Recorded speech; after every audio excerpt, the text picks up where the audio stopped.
He fights with missiles.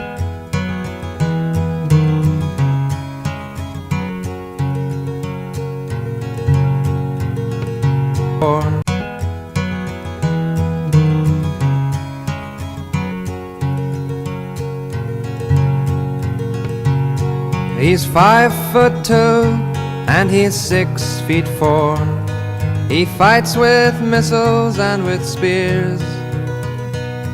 He's all of 31 and he's only 17. He's been a soldier for 1,000 years. He's a Catholic. What is it, Charlie? Absolutely. What is it, Charlie?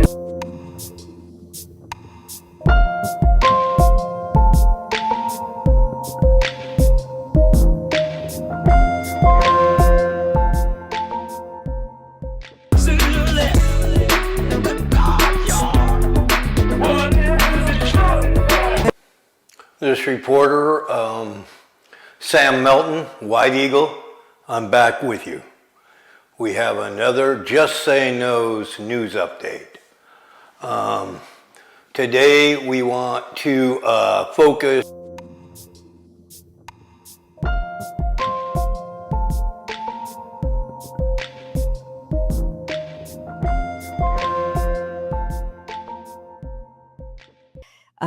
Thank you for writing that. You are an international human rights lawyer with more than 3 decades of experience. You are the former director of the New York office of the UN High Commissioner for Human Rights until you resigned in October 2023.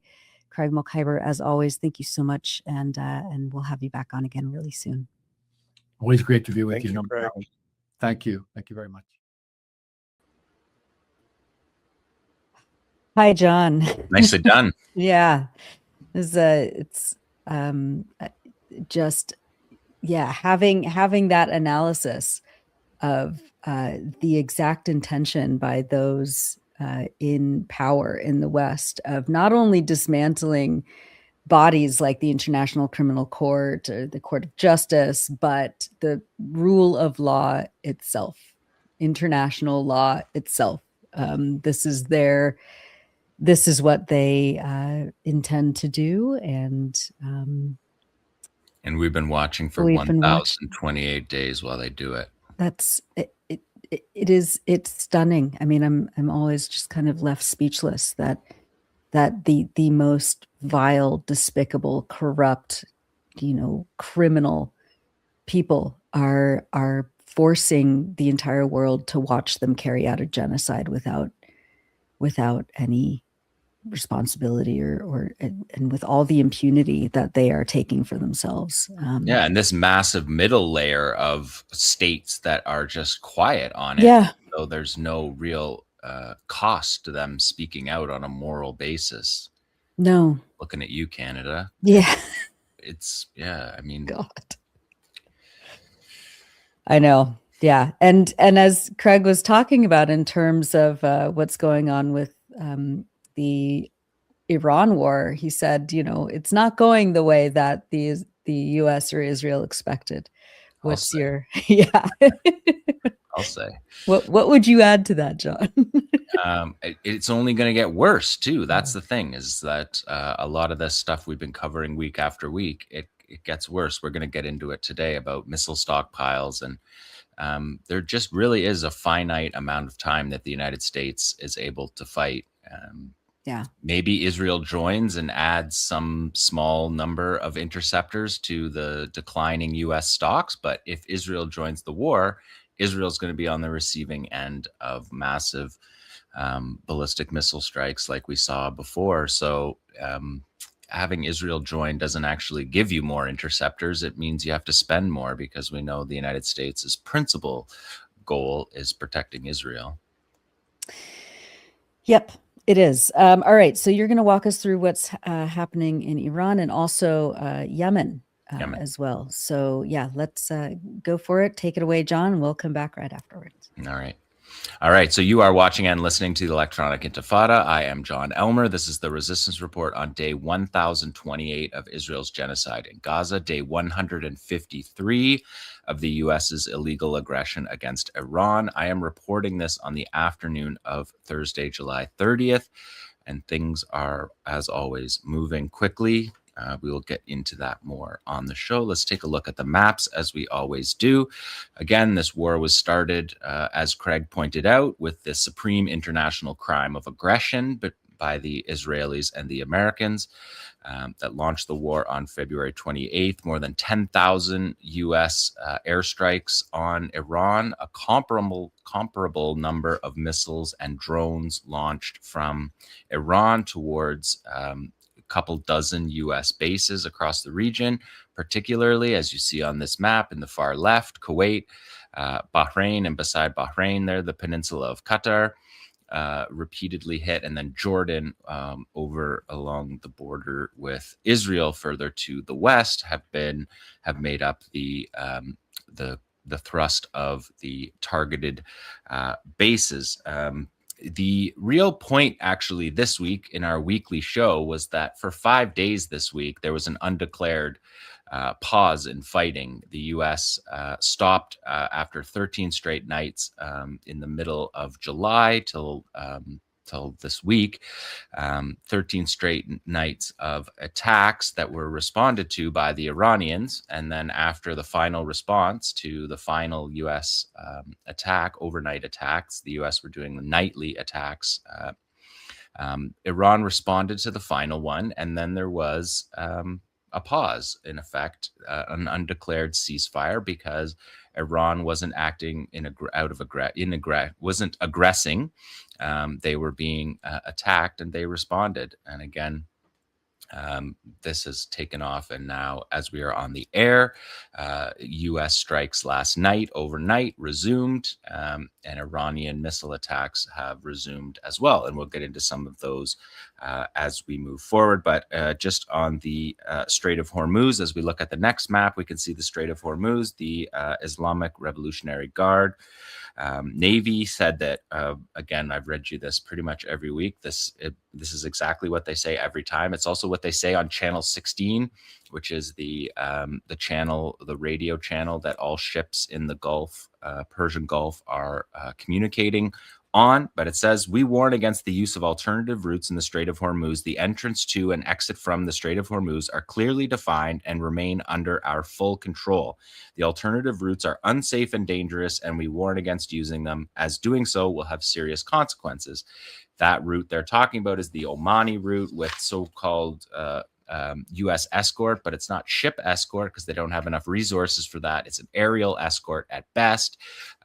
It's also a hotline that ships that are about to get struck by Iranian projectiles for violating Memorandum of Understanding number 5 are attacked in that channel. And the crossings of the Strait of Hormuz have become a trickle. In the Omani route, it's less than 1 a day, and it's a 10 or 12 a day through the northern channel. Again, this is a significant reduction from the more than 120 oil tanker crossings before the war, down to a trickle now. And again, the World Bank has said that this is they said actually weeks ago, that this was the largest oil disruption in the history of oil. And so that was as of a couple of weeks ago. So it's that much worse today. And the understanding from industry sources is the flow rate to recover for each of these is each day it's closed is at least 1 week to resume. And so now we have been closed for months, and we're talking multiple years to recover the oil flows back up to the global supplies that are necessary. Let's take a look at the next map. We can see I showed you this map last week. It's handy to see the whole region. If you look at the bottom, in the middle there, you see it's just cut off at the bottom, but that is the Bab el Mandeb. That is the strait into the Red Sea that is being blockaded by the Yemenis. We'll get to the Yemeni front a little bit later, but just to show you that. And then you can see here clearly the U.S. base architecture throughout the Middle East that has been targeted. And again, primarily being targeted in Jordan, Kuwait, Bahrain, and Qatar. Saudi Arabia is apparently not allowing their air bases to be used in the same way for attacks. And so they have been largely spared from this round of fighting. At least we'll see how long that holds up. Now let's take a look at this missile stockpiles, because I'll just say it straight up from the New York Times. We don't quote from the New York Times very often, but they put it pretty concisely here when they said Trump has set aside, at least for now, plans to sharply escalate American military assault against Iran, with particular concern that intensifying the war could dangerously drain the Pentagon's already diminished stockpile of Patriot and THAAD anti-missile interceptors across the Middle East. General Dan Kane, the chairman of the Joint Chiefs of Staff, has cautioned privately that resuming major combat operations against Iran was doable, but that it would dangerously deplete interceptors available to the United States military's Central Command, which is responsible for operations all over the Middle East. Now, this is the CSIS map, the Center for Strategic and International Studies graphic. They put this graphic up as of April. And you can see the unit cost, particularly we're looking at the air defense costs are the bottom two. The SM-3 and the SM-6, those are interceptor missiles that are on Navy ships on the Aegis program. And the Navy ships, as I've reported week after week, are far too far away from the battle to actually impact it with their interceptors. They're too far away. They're too far offshore. They were too far offshore in the Mediterranean, worried about Hezbollah attacks. They're too far out into the Arabian Sea because of IRGC attacks. So those are really off the table. We saw those SM-3s and SM-6s being used in the Yemen war with the U.S. when the Yemenis were firing constantly on American aircraft carriers and destroyers. But the bottom two are the key. First of all, the THAAD, the Terminal High Altitude Area Defense, which is their most significant air defense system, $15.5 million per interceptor. Less than 100 interceptors can be made in a year. The production line for these is 4 and 5 years out from an order. Orders that are already in the production line are 1 to 3 years away. So this is just really absolutely and completely limits the Americans' ability to carry out this war. And that's why you see the stops and starts, the threats, the breaks, the pauses, because the U.S. cannot continue this. And you can see just in the first 39 days of actual combat from February to April, you can see the amount of munitions used. The THAAD goes from 360 to 190, Patriots 2,300 down to just over 1,000. Again, this is April. We have now been covering 3 weeks of exchange of fire in July alone. So why don't we take a look at the next one, because they updated this to show. And again, so you're seeing finite resources. You can see it with your very eyes here. There's no secret stocks. There's no ability to recall these weapons from around the world, previous packages that have been sold to allied nations. Most of those allied nations are using them right now to defend U.S. air bases against Iranian attacks.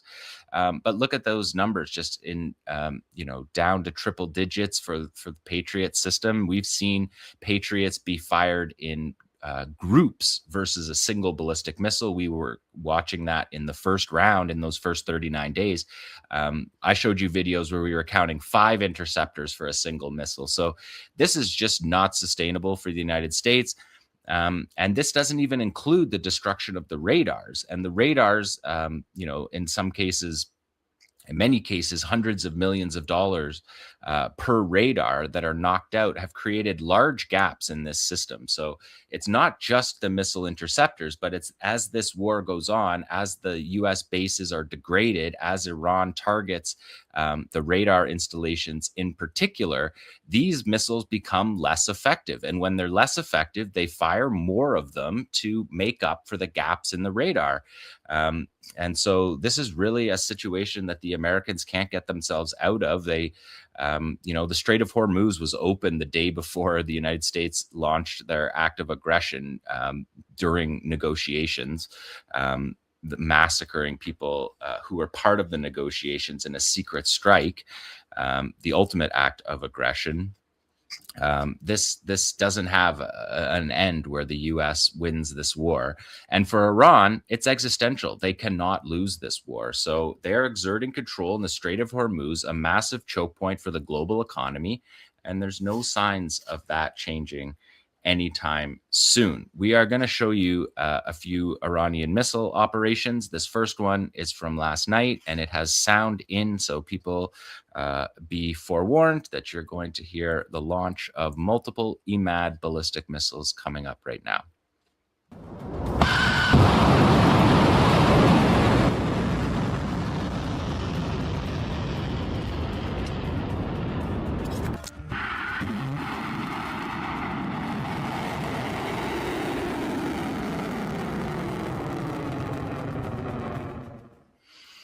So that is an EMAD liquid fuel ballistic missile traveling at 8,600 miles per hour. As Trump pointed out today, he seemed really impressed by that. He said that they intercepted everything fired at Jordan. Just as we came on air, satellite footage emerged of what appears to be multiple F-35s struck on the apron at Muwafaq al-Salti Air Base in Jordan. We will follow that up for next week's show for sure.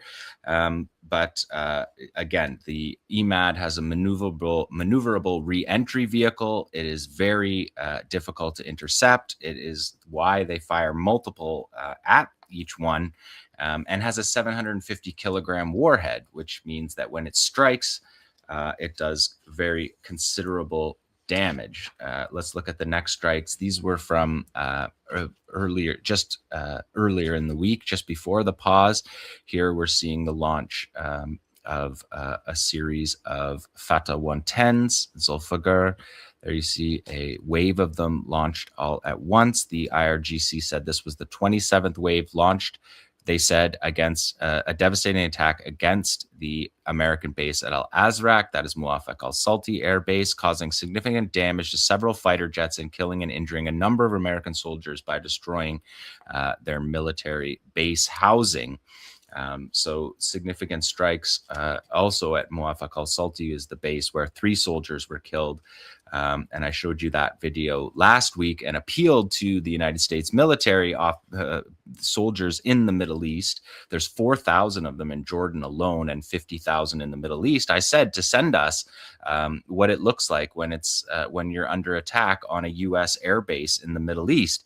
Well, just after saying that, Admiral Brad Cooper, who's the head of CENTCOM, it was said that he issued an internal warning about operational security after videos surfaced of the Muwafaq al-Salti Air Base attack that was hit on July 17th. Obviously not implying that was a response to my call, but just that they're aware of the operational security and how impactful it is when the world sees the missile strikes on U.S. bases, as we saw on last week's show. You can always find Resistance Report back episodes on our YouTube channel on the Resistance Report playlist. Let's take a look at the other strike, number 7 here. We're looking at an EMAD launched here.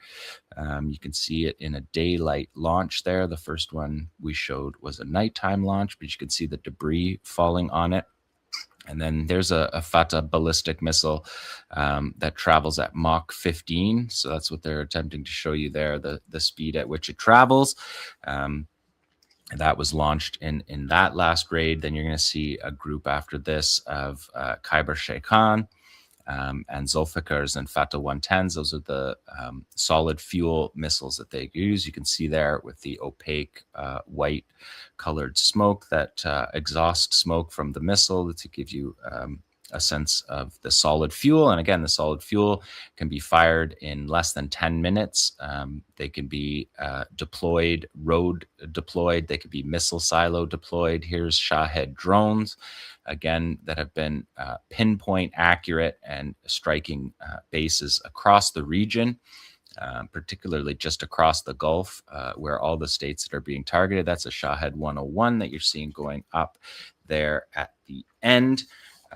Let's take a look at number 8. We've got some more drones here from the 27th wave. And again, the 27th wave targeted air bases in Jordan and Kuwait. And you can see the Shahed 136 here be launched off the rack launchers there. You'll see them as they get closer. This is a drone swarm that's being launched simultaneously, and you can see the racks.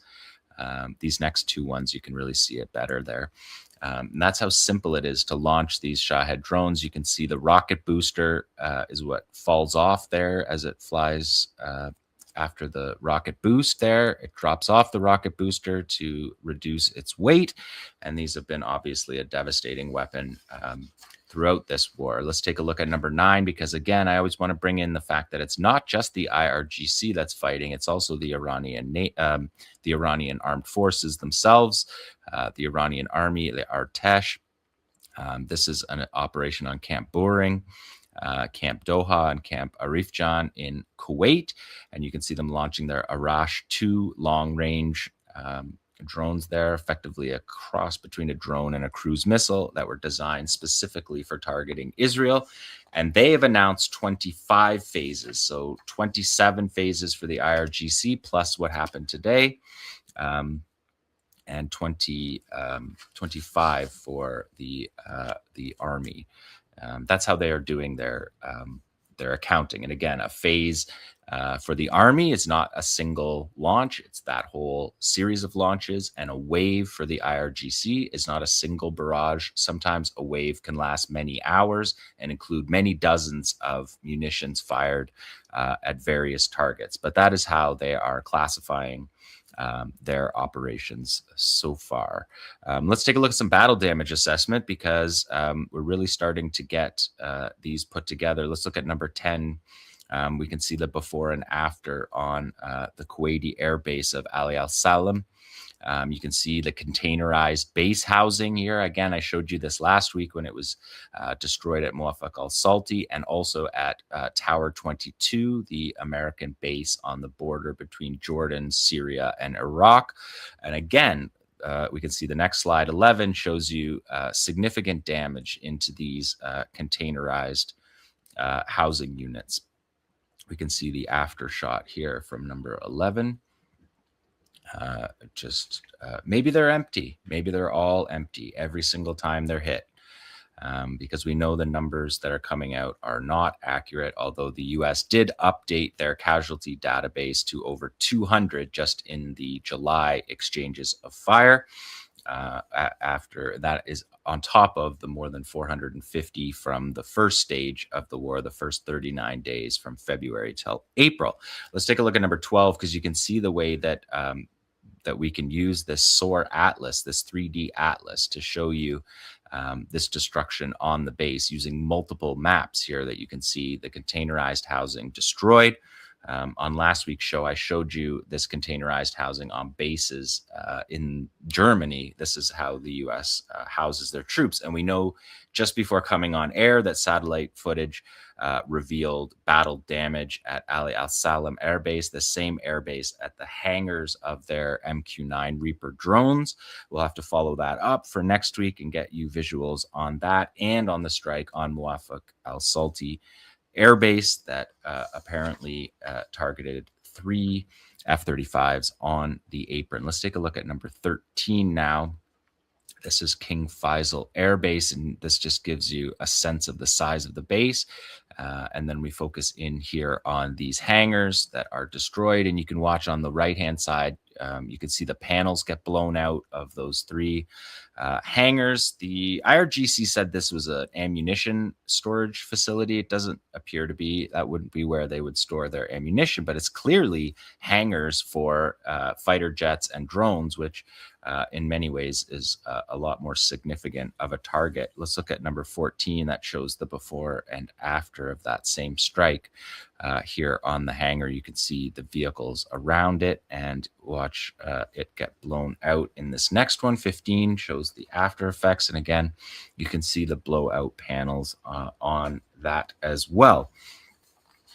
So these satellite images that the Iranians are giving to add into the mix of the SOAR 3D Atlas effects, which was launched just over a month ago and has been a real asset after the United States banned all commercial satellite companies from distributing battle damage in the Middle East. But those same satellites are allowed to show you battle damage in Iran. Because the Americans are bragging about the battle damage in Iran and lying about the battle damage on their own bases. Let's take a look at 16. This is Ahmed Al Jaber Air Base in Kuwait, and this is an FPS 117 radar, and you can see the radar dome there. And the IRGC said, continuing the Dark Night campaign against U.S. air defense systems and radars in the region, they struck and destroyed one early warning radar, one missile defense radar system, and one FPS 117 radar, and one Patriot air defense missile system, and a satellite communication system related to the U.S. military air defense, all located at Ahmed Al Jaber base in Kuwait. So those F-117, FPS 117 radars, I'll show you this in the next slide, number 18. This is the original GE slide from the Cold War. This is a poster of them advertising this type of radar, and you can see a cross section of what the previous map just showed you as a radar dome, and whenever we see that, it just looks like a white ball. But this GE promotional poster, which was sent out during the Cold War, this is part of the U.S. missile defense program that is literally a $750 billion plus program that is being deployed in the Middle East right now and failing. Is a Cold War, is a process that began in the Cold War. And these were early warning radar stations that were set up in many cases in Canada to track Soviet launches. And so you can see on this one, inside, that looks like the dome is broken, but it's the cross section. You can see the massive size of the phased array radar that's in there, multiple stories high, and then below it, the base on which the FPS 117 sits can be a command center underneath. So maybe that's empty too, because we're not getting casualties like these ballistic missile strikes seem to indicate. Let's look at number 19, because this is an interesting one. The U.S. Relationship with Bahrain here being targeted. These are data centers, Amazon data centers being targeted in Bahrain. 2 of them were targeted. Bloomberg verified this, that satellite imagery shows 2 damaged Amazon.com Inc. data centers in Bahrain, supporting Iran's claims last week that they actually did this, which every single one of these does. The significant damage to the 2 data centers in the towns of Zalak and Ashkar, alleging that they were targeted because of Amazon's support for U.S. military operations. ACLED, the Armed Conflict Location and Event Data Organization, reported on July 24th, Iranian forces fired projectiles and hit Amazon's data center in Zalak. Following an earlier attack on 22 July, the Bahrain telecommunications company RJR Data Center in Askar, which hosts AWS cloud infrastructure, was struck on the 18th and the 21st. So repeated strikes on this cloud and Amazon data center infrastructure that you can see here clearly being targeted in this SOAR Atlas map. So that is the battle damage from Iran this week. And again, we had 5 of the days this week. There was no exchanges of fire. So I expect next week we'll have much more on Iran. Already today, we have much more. As I have stated multiple times, we are seeing satellite footage emerge just before coming on air of multiple F-35s being struck on the apron at Muaffaq al-Salti Air Base. Well, let's take a look at Yemen now, because Yemen has joined this battle and locked down the strait, the Bab el-Mandeb Strait that you see there. This is a photograph from the International Space Station. You can see the strait running off the Yemeni coast. And again, where Ansar Allah and the Yemeni armed forces are strongest is along that border in the country. So they have overwatch over the strait, and they have turned back dozens of Saudi vessels. And the key to this is that Saudi has a pipeline that runs to Yanbu, which is just up in the Red Sea. And that pipeline was supposed to be a way to bypass the Strait of Hormuz with 4 to 6 million barrels a day. Probably on the lower end of that. I think the higher end is the wish casting. But in any case, several millions of barrels, in addition to the Strait of Hormuz being taken off the oil market globally. And the Iranians are backing this. The head of the Quds Force said that lifting the 11-year blockade on Yemen is a legitimate and humanitarian demand for the oppressed people of that country of Yemen. General Ismail Khani said lifting the 11-year blockade is necessary. And the other thing that's interesting about this is the fact that the Saudi ships are very large crude carriers that are being loaded at Yanbu. And they're loaded too heavy. They're too deep to go through the Suez Canal. And so they either have to go with a lower flow rate, multiple ships, whatever the oil equivalent of roll on, roll off. They have to put it on a ship in Yanbu, take it to the edge of the Suez Canal, unload it onto a different ship, send that ship through, unload the other half onto another ship, send that ship through, get through the Suez, and then reload them.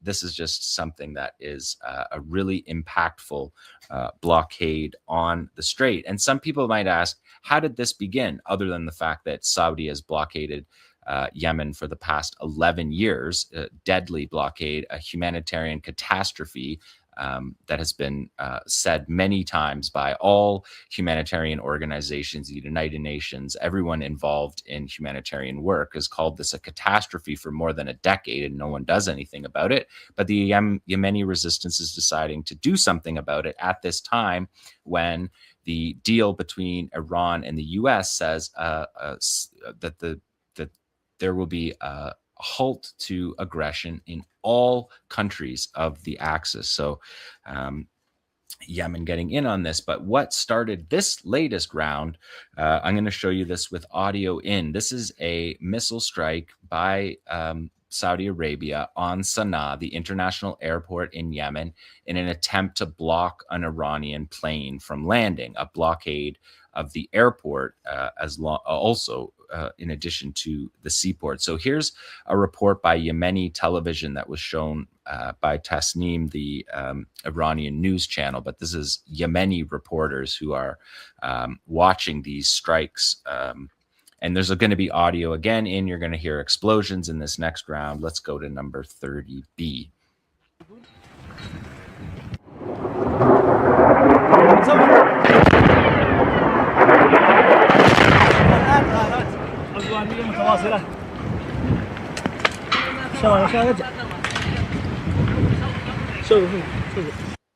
That falling debris that you can hear is always the telltale sound of authenticity. You can watch here. These are standoff Storm Shadow air-launched cruise missiles, multi-million-dollar cruise missiles, and they launched 10 of them, more than 20 million, to try to stop this landing, but they failed. They didn't even hit their targets, as you could see in that. They're just hitting the runway. But that is what led Yemen to respond, a blockade for a blockade. And in response, the Yemeni armed forces attacked Saudi Aramco, their major oil facilities in Yanbu and Jazan. And you can see that in the next slide. They responded immediately, and you can see here from NASA fire tracking satellites, again using the SOAR Atlas, 3D Atlas. You can see what targets here, oil depots, it could be a lot worse. They could target the physical refinery as well. I think these are just the opening shots, but the main export artery for Saudi Arabia through Yanbu is under attack. As a result of that first video that I showed you. If we look at 32, we can see the UK Maritime Transportation Organization, trade operation, run by the UK Navy. You can see this is a ship, a Saudi very large crude carrier being turned around. The notice from the UK MTO says, has received a report of suspicious activity. The master of a tanker has reported hearing an explosion while transiting the southern Red Sea. The report confirms that the crew and the vessel are safe. No environmental damage has been reported. The vessels are advised to transit with caution, but that vessel turned around like several dozen others have turned around so as not to be fired on by the blockade that is being enforced by the Yemenis. And also this week, if we take a look at 33, you could see the Yemeni armed forces here downing Bayraktar Raider drone, the Akinja, which is a strategic $30 million plus high altitude, long range drone. You can see it's massive, burning on the ground with the Yemeni tribesmen circling it, something we've watched on this show for almost 3 years now, watching these drones literally by the dozens, by the scores, if you will, that we have tracked. This drone was part of a major strategic alliance between Turkey and Saudi Arabia, $3 billion deal to get these drones into the Saudi. We can look at the next ones, have photos of the same thing. This drone was shot down in Al Jauf, which is in the north of Yemen, earlier this week, and you can see it. And this is a joint project. The Bayraktar Akinja project is such that they are training. They trained the first group of pilots graduated late last year, and at the graduation ceremony was the Air Force commanders from the Saudi and Turkey Air Force. So this is a real joint project here, and this particular drone, this Bayraktar drone, has 24 hours endurance. It can carry a 1,500 kilogram payload, so it has offensive capabilities. It's a sophisticated drone that can be interoperable with fighter aircraft. And so this is really the crown jewel of Turkey's military industries that we're looking at burning here on the ground. And Yemen didn't let that pass. They put out the psychological operations video this week about the Bayraktar drone being dropped. You can see it here. There, it's the crown jewel of the military manufacturing. It says here it's going to talk about the summer of 2023 deal that just had its first pilots graduated late in 2025. And it's one of the largest deals in Turkish military export history.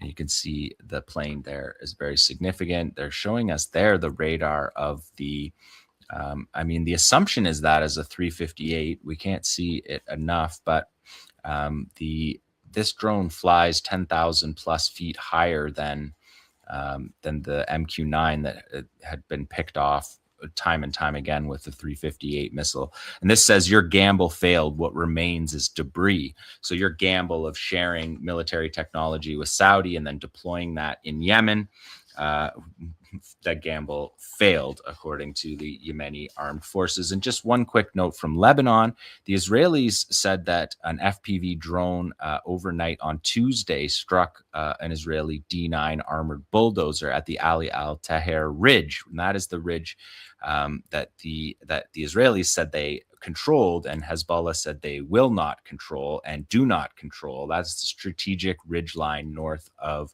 Beaufort Castle. So that FPV strike, Hezbollah did not take credit for that strike. They have otherwise adhered to the ceasefire. And of course, Israel has not, with daily violations as ever.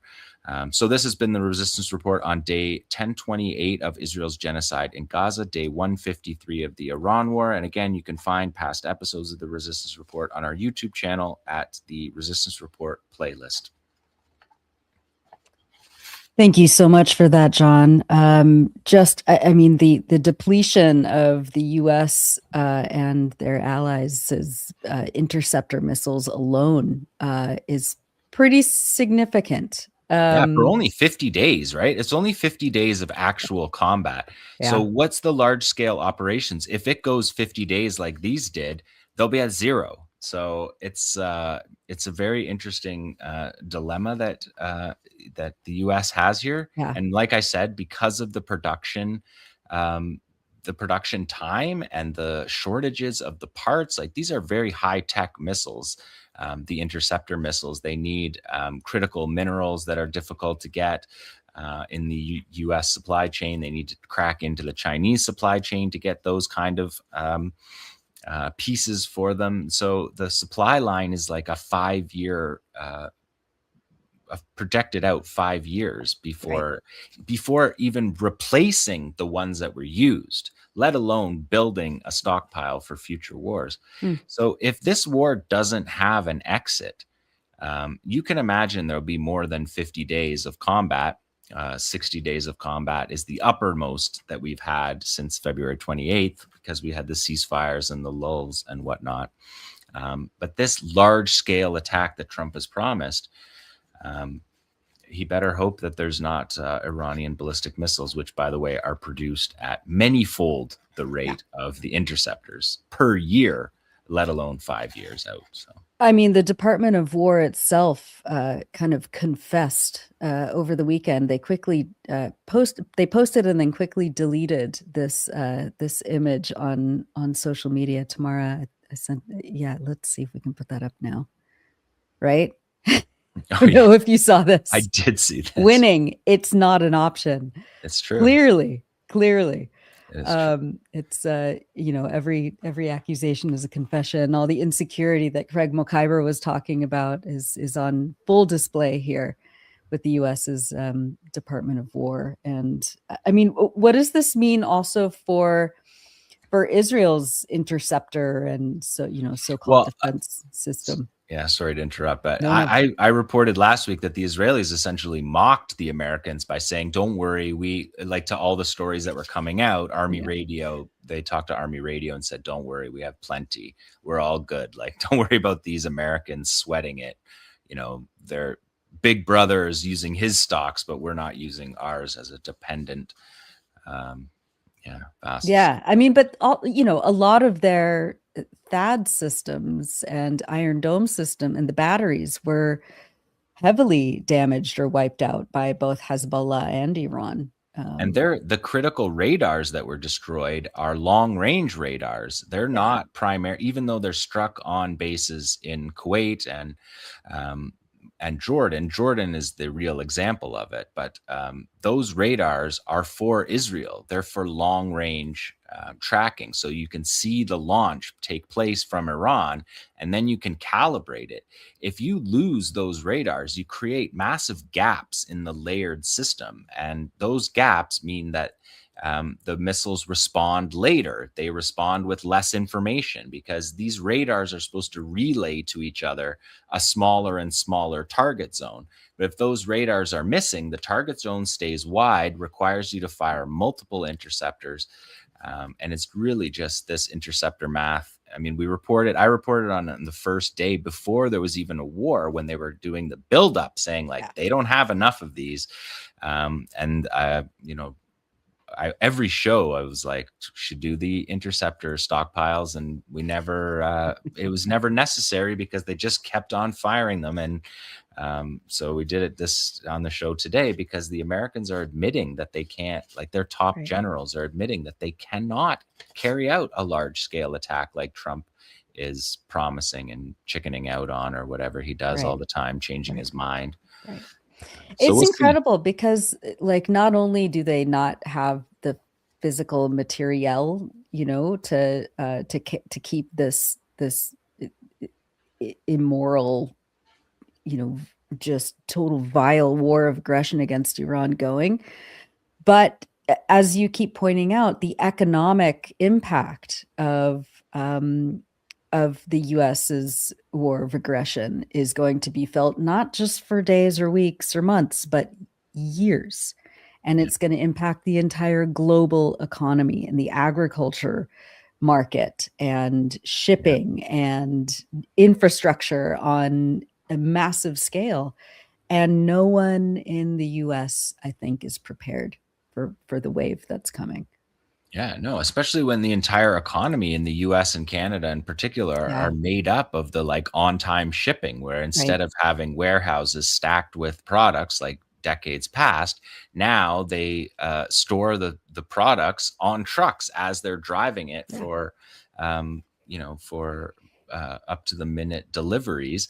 That's all dependent on fuel prices, and the fertilizers, like you said, that is something that's going to impact next year's harvest all over the world and create crises. So really, the United States is just gambling with the world economy, with their own people's economy. Trump is super unpopular, like always. And this war is the kind of war that they said that his regime wasn't going to do. And now this looks like the most open-ended war, right? Like he thought you could go in and smash some stuff and that Iran would collapse, Trump was upset at Netanyahu when he watched the supreme leader's funeral, and it was just like 40 million people showing up. And he's like, I thought they hated their leader. And, Netanyahu lied to them. I don't see the way out other than to essentially allow surrender. Iran to declare victory, and open the Strait of Hormuz. And Iran said that they will do that. And that is Memorandum of Understanding number 5, that management of the Strait of Hormuz is under the control of Iran and Oman. Right. Like it always has been and should be. All right. Thank you so much, John, for that. As I mentioned earlier, we are taking next week and the week after off from the regular live stream, but we will have regular coverage, including possibly a resistance report, depending on. Sure looks like that. Yeah. So definitely stay tuned for that. And of course, all of our regular coverage will continue on electronicintifada.net. Let's go ahead and take a quick look at the website. I wanted to point out especially the feature that we have on the top left, McCarthyism in Massachusetts. This is a really important article written by Chris Brady for the Electronic Intifada, talking about how after the crackdown on the student intifada encampments on the campus of the University of Massachusetts, the university administration, he writes, has cut the only modern standard Arabic course. The university has also effectively fired an Iranian lecturer and Palestine activist, which he believes was politically motivated. So again, kind of, diving deep into the expanding repression on U.S. college campuses when it comes to not just Palestine activism, but a language course, McCarthyism in full view now across the West. So definitely give that a read. Of course, I read from Donya Abu Sitta's beautiful piece. Beautiful. As ever. Yeah, she's, and just a reminder, she is a kindergarten teacher. She is a writer. She's a journalist, and she's a med student, all while being forcibly displaced. And she just talks about what it means to be displaced and trying to find some semblance of a stable home environment with her family. So yeah, please give that a read. Danger is never distant in Gaza's orange zone. As I mentioned, Tamara has a piece coming out probably right after this live stream about Israeli settler violence in the occupied West Bank, all of these pogroms and lynch mobs that are taking place and expanding with full cooperation, encouragement, financing, and arms by the Israeli government itself, of course. So stay tuned for that. And John, we have some people to thank. Ali is not here today, but he sent us a list of some of our donors who are helping to keep this publication, this live stream, and our contributors funded. So thank you again, everyone who has donated and keep donating. You can go to the Donate Now link at the top right of electronicintifada.net or follow the links below this video. And I want to thank Kavan, Barbara, Abraham, Elena, Fatin, Rima, Dale, Tabia, and Jenny, and also our monthly donors who deserve a special thanks because that's how we can count on funds still coming in and the ability to pay our contributors in Gaza and Lebanon, of course. So our monthly donors are Dennis, Samir, Salim, Iris, and Joanna. Thank you all so much. And thanks, Ali, for sending us that list. Again, go to electronicintifada.net, hit the Donate Now link, and thank you all for helping to keep this publication vital and vibrant and ready to take on whatever comes next. And thank you for all your comments. We see your comments. And we appreciate them. So mostly. Yeah. Thank you all. And let's see. Yeah, we'll be back on August 20th, as I mentioned, but stay tuned for standalone episodes on our YouTube channel and on electronicintifada.net. I want to thank, of course, Tamara Nassar for pulling this program together as she does every week. Thank you so much, Tamara. Thank you to Ellie Gerzon for social media production. Thanks to Pierre Loisel for radio production. Thanks to everyone, all of our colleagues at the Electronic Intifada. Thank you, Ali. And on behalf of myself and John and Tamara and everyone at EI, thank you all. And we will see you August 20th. We've published many features in the last week, but today we're highlighting excerpts from Danger is Never Distant in Gaza's Orange Zone by Donya Ahmad Abu Sitta, writing from Gaza. Since the genocide began, Donya writes, I have kept a diary of my countless displacements, but after the first 10 moves, the entries all seemed pointless and repetitive. October 11th, 2023. Moved to a UN school after Israeli explosions shook our home.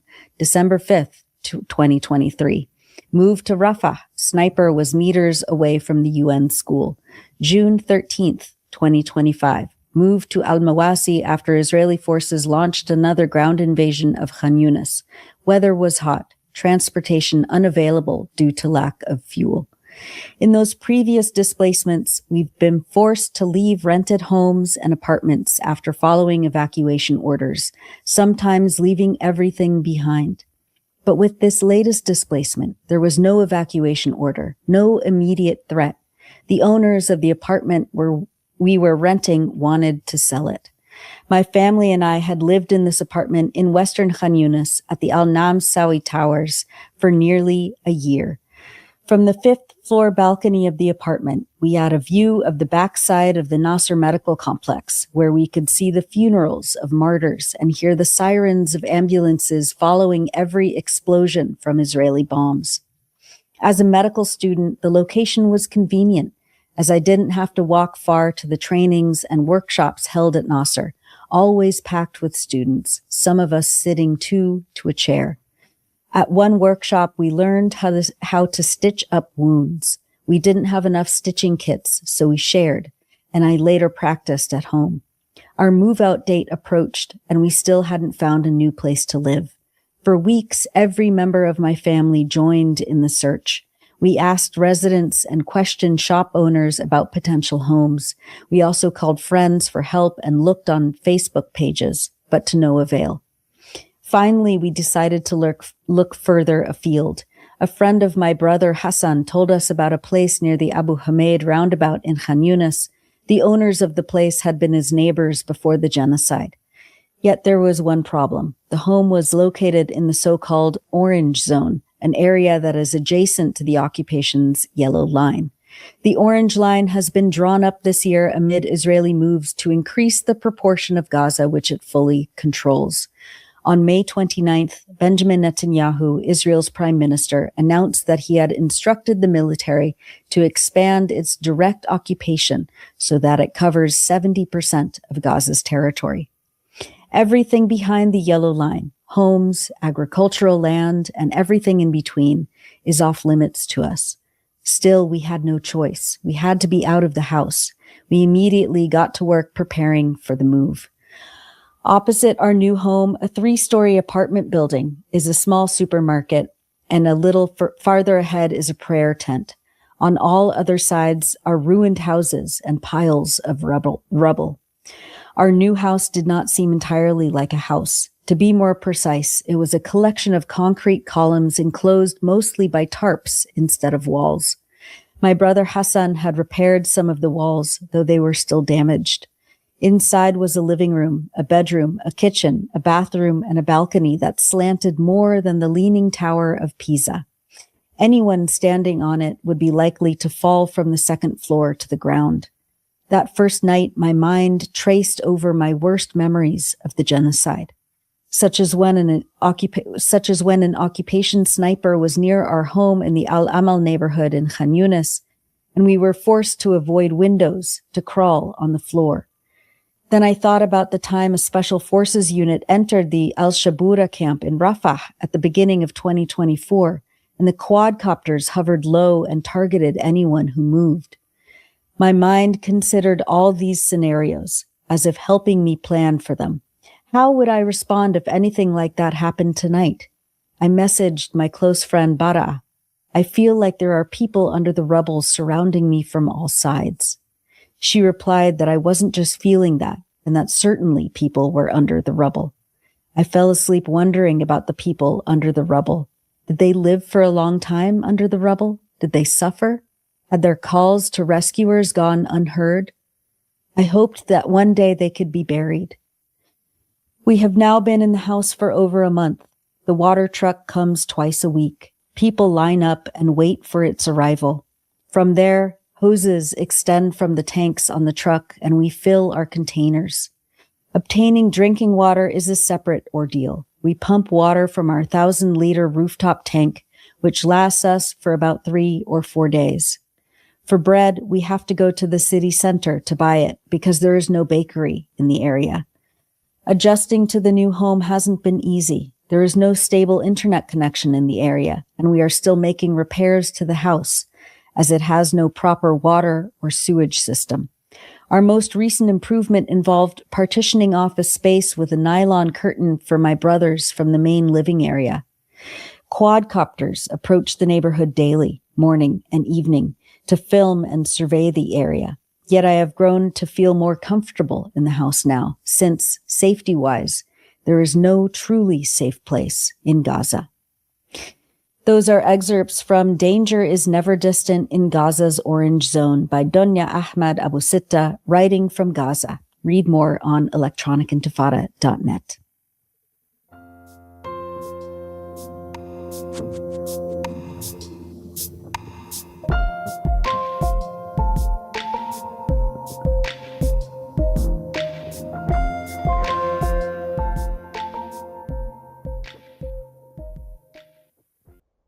Puppets of the IDF and the Israeli government. They peddle the same words, the same propaganda. They use all the same phrases.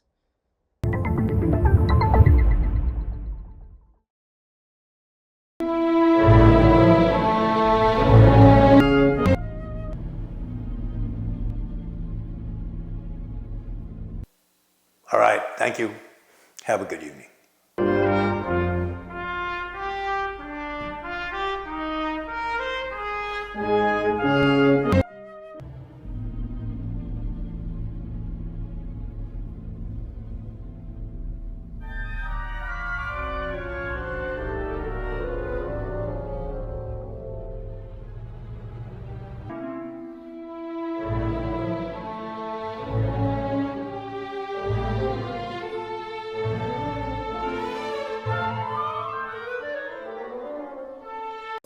Thank you. Just say no. All right, thank you for joining me on Just Say No and the Electronic Intifada. Have a good evening. Thank you. He's all of 31 and he's only 17. He's been a soldier for 1,000 years. He's a Catholic. Absolutely.